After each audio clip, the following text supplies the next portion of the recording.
Hello everyone, universal study अड्डा में आप सभी का एक बार फिर से बहुत बहुत स्वागत है। फ्रेंड्स, आज की इस वीडियो में करेंगे हम, जैसा कि हम लगातार डेली 30 क्वेश्चंस की सीरीज 30 विज्ञान के क्वेश्चन, जिसमें जीव विज्ञान, भौतिक विज्ञान और रसायन विज्ञान के क्वेश्चन जो है इंक्लूड हैं, उसको कर रहे हैं, जिसके 2 वीडियो पहले अपलोड हो चुके हैं। तो हम 60 प्रश्न जो हैं वो पहले कर चुके हैं। आज हम 61 से लेकर 90 प्रश्न जो हैं वो देखेंगे इस वीडियो में।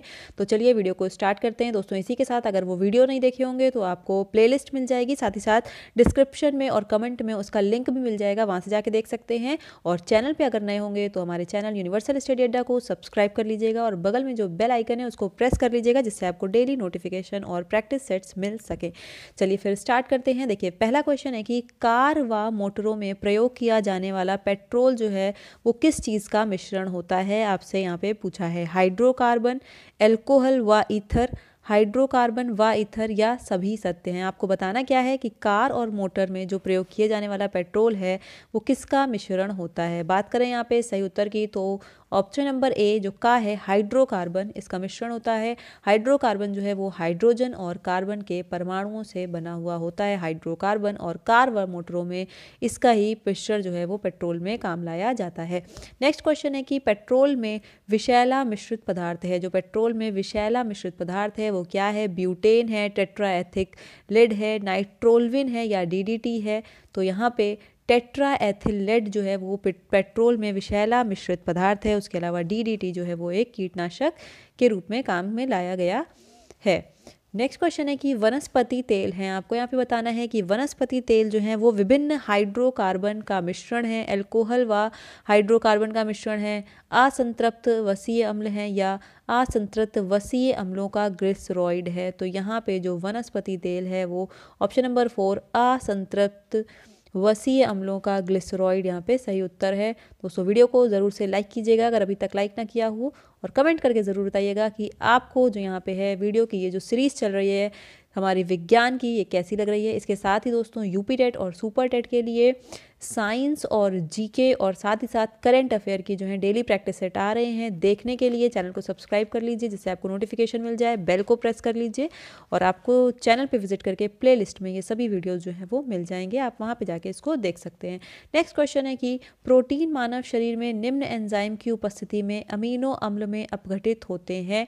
जाइमेज, फाइलम, पेप्सिन, या इन्वर्जिस। बात करें यहाँ पे पूछ रहे हैं कि जो प्रोटीन है मानव शरीर में वो किस एंजाइम की उपस्थिति में अमीनो अम्ल में अपघटित होते हैं। तो ऑप्शन नंबर सी जो है हमारा पेप्सिन में एंजाइम की उपस्थिति की वजह से ऐसा होता है। उसके अलावा प्रोटीन से पेप्टाइड जो है बदलता है, ये कौन बदलता है, ये भी पेप्सिन जो है वो बदलता है प्रोटीन को पेप्साइड में। तो यहाँ से ये ध्यान रखिएगा। वीडियो को दोस्तों एंड तक देखा करिए, आगे के क्वेश्चन सिर्फ स्किप करके मत भागा करिए, पूरे वीडियो को एंड तक देखिए। सभी क्वेश्चन जो है वो आपके आने वाले सुपर टेट, यूपी टेट के लिए, जिसमें भी आपके साइंस के क्वेश्चन पूछे जाते हैं, ये सब मोस्ट इंपॉर्टेंट क्वेश्चन ही है यहाँ पे। तो वीडियो को एंड तक देखा करिए, जिससे आपका कोई क्वेश्चन मिस ना हो। यही सही प्रश्न जो है वो आपको आगे वाले अपने एग्जाम में जो है आने वाले देखने को मिलेंगे। नेक्स्ट क्वेश्चन है हमारा यहाँ पे कि विटामिन सी है। विटामिन सी का आपको रासायनिक नाम बताना है। एस्कॉर्बिक अम्ल, एसिटिक अम्ल, साइट्रिक अम्ल, या फिर सल्फ्यूरिक अम्ल। तो यहाँ पे जो हमारा विटामिन सी है इसका रासायनिक नाम एस्कॉर्बिक अम्ल है। विटामिन के संबंध में आपको मैं ये बता दूं कि विटामिन से रिलेटेड हमारा एक वीडियो हमने अपलोड किया था, स्वास्थ्य एवं पोषण। स्वास्थ्य एवं पोषण का फर्स्ट पार्ट जो है अपलोड हो चुका है। उसमें उस वीडियो में आपको विटामिन की पूरी डिटेल बता दी गई है, उससे होने वाली बीमारियाँ, उसके स्रोत, उसके रासायनिक नाम, और उसके अलावा जीके के जो फैक्ट बनते हैं, जितने भी इंपॉर्टेंट फैक्ट आपके जीके के विटामिन से बनेंगे, वो सारी चीज़ें वहाँ पे इंक्लूडेड हैं विटामिन के वीडियो में। आप जाइए, उसको ज़रूर देखिए। ये आपके लिए रिकमेंडेड है कि आप उसको जाके देखिए विटामिन वाली वीडियो को, आपका कोई भी क्वेश्चन वहाँ से मिस नहीं होगा। बढ़ते हैं नेक्स्ट क्वेश्चन की तरफ, और देखिए नेक्स्ट क्वेश्चन में है कि सूची 1 को सूची 2 से सुमेलित कीजिए। यहाँ पे आपको विटामिन के नाम दिए गए हैं और ये आपको दिख रहा है कि उससे होने वाली बीमारियाँ हैं।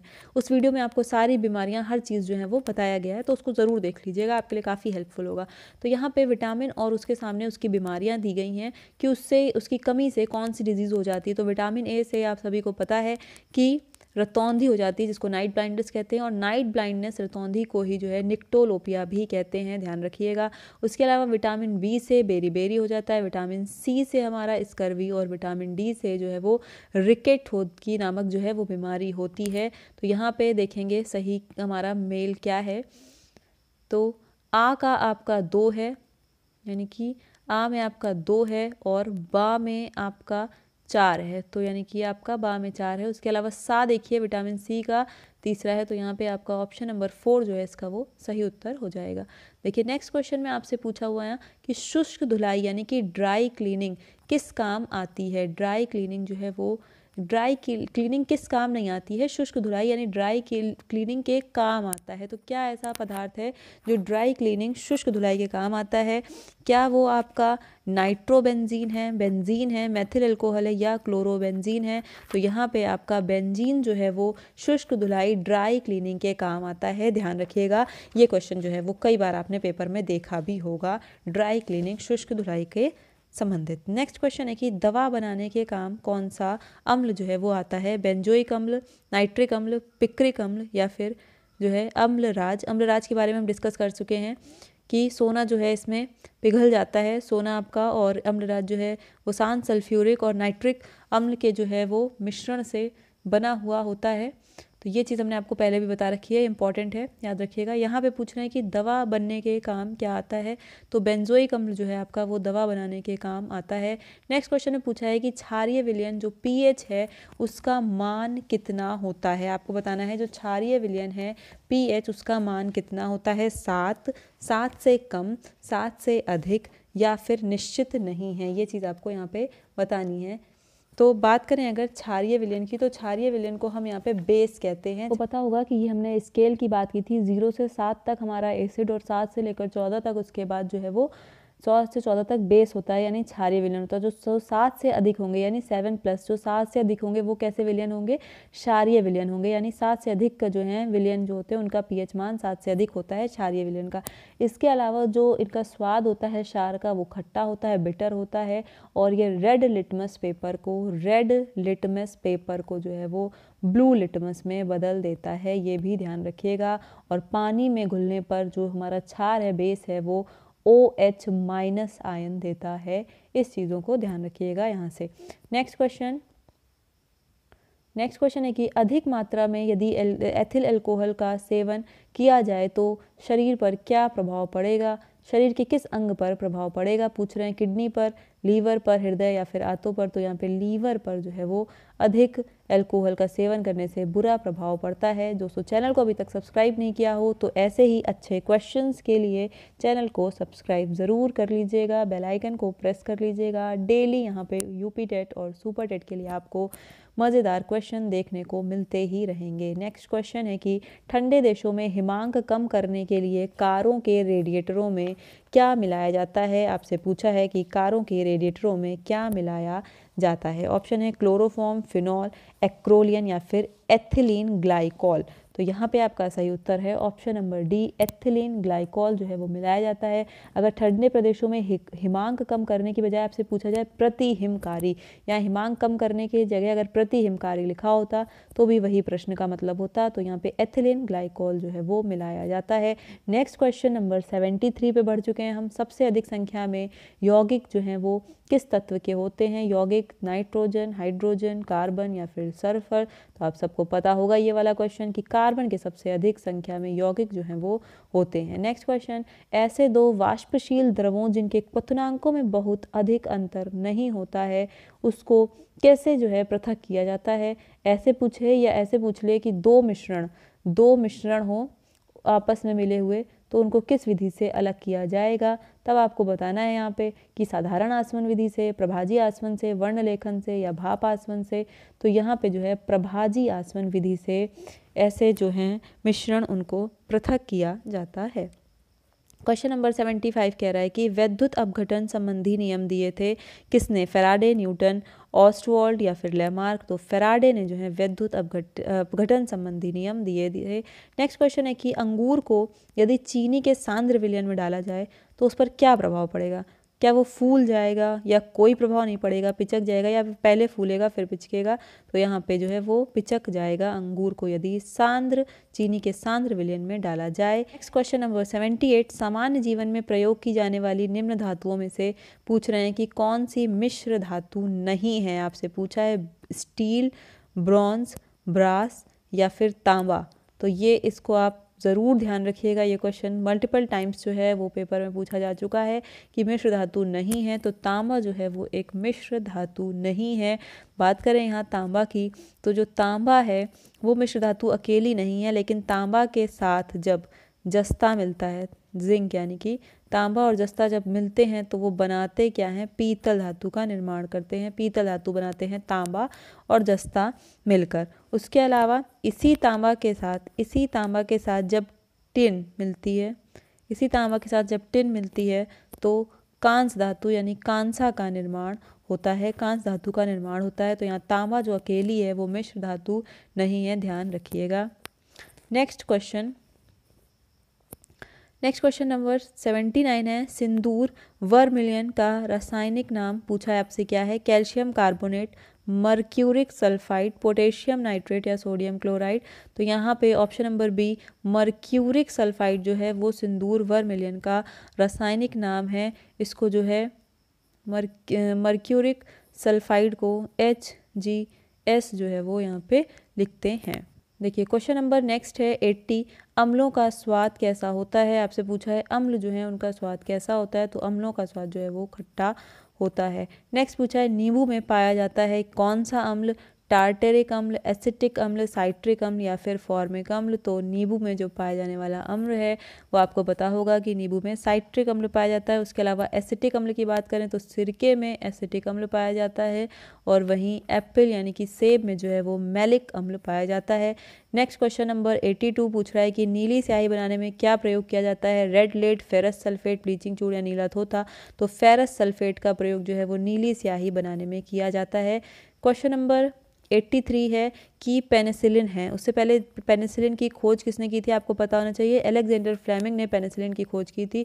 आपसे पूछा है यहाँ पे कि पेनिसिलिन क्या है? एंटीसेप्टिक है, एंटीपायरेटिक्स है, निश्चेतक है या एंटीबायोटिक्स है। तो यहाँ पे पेनिसिलिन जो है वो एंटीबायोटिक्स है, ध्यान रखिएगा। नेक्स्ट क्वेश्चन है कि बेकेलाइट प्लास्टिक के संबंध में एक वीडियो अपलोड हो चुका है, बहुलक और उसके एकलक, ये सारी चीज़ें, तो इसको जाके वहाँ पे आप देख सकते हैं। बेकेलाइट प्लास्टिक प्राप्त होता है किससे? एथिलीन के बहुलीकरण से, फिनॉल तथा फॉर्मेल्डिहाइड की अभिक्रिया से, यूरिया तथा फॉर्मेल्डिहाइड की अभिक्रिया से या वाइनल क्लोराइड के बहुलीकरण से। तो यहाँ पे फिनॉल तथा फॉर्मेल्डिहाइड की अभिक्रिया से जो है बेकेलाइट प्लास्टिक प्राप्त होता है। और एथिलीन के बहुलीकरण से अगर बात करें तो पॉलीथीन प्राप्त होता है, और फिनॉल और फॉर्मेल्डिहाइड की अभिक्रिया से बेकेलाइट प्लास्टिक प्राप्त होता है। बेकेलाइट प्लास्टिक का प्रयोग जो घर के घरेलू स्विच बोर्ड होते हैं उसमें जो स्विच होते हैं उसमें जो है इसका प्रयोग बेकेलाइट का प्रयोग किया जाता है, ध्यान रखिएगा। नेक्स्ट क्वेश्चन नंबर 85, रेयॉन रेशे तैयार किए जाते हैं किससे? Cellulose, bakelite, urea, formaldehyde. तो रेयॉन रेशे जो है यहाँ पे वो सेल्यूलोज से तैयार किए जाते हैं। क्वेश्चन नंबर 86 की एंटीपायरेटिक्स जो दवाएं होती हैं उनका प्रयोग किया जाता है संवेदना को कम करने में, कीटाणुनाशक के रूप में, शरीर के ताप को घटाने में या फिर घाव को धोने में। तो यहाँ पे शरीर के ताप को घटाने में जो है वो एंटीपायरेटिक्स दवाएं जो हैं वो प्रयोग किए जाती हैं। दोस्तों इसी के साथ जो हमारा करंट अफेयर और जीके की डेली सीरीज़ हैं वहाँ पे भी बहुत अच्छे क्वेश्चंस आपके लिए हैं और डेली लगातार प्रैक्टिस सेट आ रहे हैं, उनको नहीं देखा होगा तो ज़रूर से देखिएगा। क्वेश्चन नंबर 87 है, परमाणु के नाभिक में होते हैं क्या होता है? एक परमाणु है जो उसका नाभिक है, उसके नाभिक में क्या चीज़ें होती हैं आपसे पूछा गया है। तो मान लीजिए ये परमाणु और ये इसका नाभिक, तो नाभिक में क्या होगा? यहाँ पे नाभिक में होगा प्रोटॉन प्लस न्यूट्रॉन। नाभिक में क्या होगा? प्रोटॉन प्लस न्यूट्रॉन, और इसके अलावा जो उसके अगल बगल आपको मिलेंगे वो क्या मिल जाएंगे? इलेक्ट्रॉन। तो उसके परमाणु में क्या हो जाएगा? प्रोटॉन और न्यूट्रॉन। इसके अलावा आपसे पूछ सकते हैं कि प्रोटॉन या न्यूट्रॉन में कौन जो है ऋण आवेशित है या धन आवेशित है, मतलब पॉजिटिवली चार्ज है या निगेटिवली चार्ज है। तो यहाँ पे जो हमारा प्रोटॉन होता है, पी से प्रोटॉन होता है, और ऐसे भी आप ध्यान रख सकते हैं कि ये पॉजिटिव चार्ज होता है यानी धन आवेशित होता है। लेकिन जो न्यूट्रॉन है हमारा वो कैसा होता है? न्यूट्रॉन, इसमें कोई आवेश नहीं होता है, न्यूट्रॉन में कोई आवेश नहीं होता है। यदि इलेक्ट्रॉन पूछ ले तो इलेक्ट्रॉन जो है वो निगेटिव चार्ज होता है, यानी कि ऋण आवेशित होता है। न्यूट्रॉन में कोई आवेश नहीं होता है, इसको ध्यान रखिएगा। देखिए नेक्स्ट क्वेश्चन है, न्यूट्रॉन पर हो, देखिए वही क्वेश्चन भी आ गया यहाँ पे कि न्यूट्रॉन पर आवेश होता है कैसा, ऋण आवेश, कोई आवेश नहीं, धन आवेश, या कभी धन कभी ऋण। तो यहाँ पे कोई आवेश नहीं होता है न्यूट्रॉन पर, ध्यान रखिएगा। नेक्स्ट क्वेश्चन नंबर 89 है, नाभिक का आकार है, आपसे पूछे रहे हैं कि नाभिक जो है उसका आकार कितना होता है मीटर में। 10⁻⁻10 मीटर, 10⁻⁻5, 10⁻�9, या 10⁻15 मीटर। तो ऑप्शन नंबर डी 10⁻15 मीटर जो है वो नाभिक का आकार होता है। दोस्तों बढ़ते हैं वीडियो के लास्ट क्वेश्चन की तरफ, और अभी तक अगर वीडियो लाइक नहीं किया हो तो वीडियो को लाइक कीजिएगा। आपके लाइक और कमेंट से हमें मोटिवेशन मिलता है अच्छे से अच्छे ऐसे ही प्रैक्टिस सेट आपके लिए लाने का। तो लाइक ज़रूर से कीजिएगा और कमेंट करके भी बताइए कि आपको कैसा लगा वीडियो, कैसे लग रहे हैं सभी क्वेश्चन साइंस के। तो चलिए फिर बढ़ते हैं नेक्स्ट क्वेश्चन की तरफ। क्वेश्चन नंबर 90, चैडविक ने खोज किया था। चैडविक ने, उन्होंने क्या खोज किया था, न्यूट्रॉन, प्रोटॉन, इलेक्ट्रॉन या पॉजिट्रॉन। न्यूट्रॉन की खोज जो है वो चैडविक ने की थी। ऐसे ही आगे जब क्वेश्चन आएंगे तो हम वहाँ पे आपको ट्रिक के माध्यम से भी बता देंगे इसकी कि जितने भी आपके ऐसे आइटम्स हैं उसकी खोज किसने की थी, ट्रिक के माध्यम से आपको वहाँ पे याद करा दी जाएगी। तो यहाँ पे ध्यान रखिएगा कि चैडविक जो है उन्होंने न्यूट्रॉन की खोज की थी। तो दोस्तों आज की वीडियो में इतना ही। वीडियो पसंद आए लाइक कीजिए, चैनल पर नए होंगे तो चैनल को सब्सक्राइब करिएगा, वीडियो को लाइक कीजिएगा और चैनल को ज़रूर से सब्सक्राइब करके बेल आइकन को प्रेस कीजिएगा, जिससे आपको नोटिफिकेशन मिल सके यहाँ से जब भी कोई वीडियो अपलोड हो तो उसका नोटिफिकेशन आपको मिल सके। तो दोस्तों आज की वीडियो में इतना ही, मिलते हैं नेक्स्ट वीडियो में नेक्स्ट टॉपिक के साथ। Till then take care, good bye, जय हिंद, जय भारत।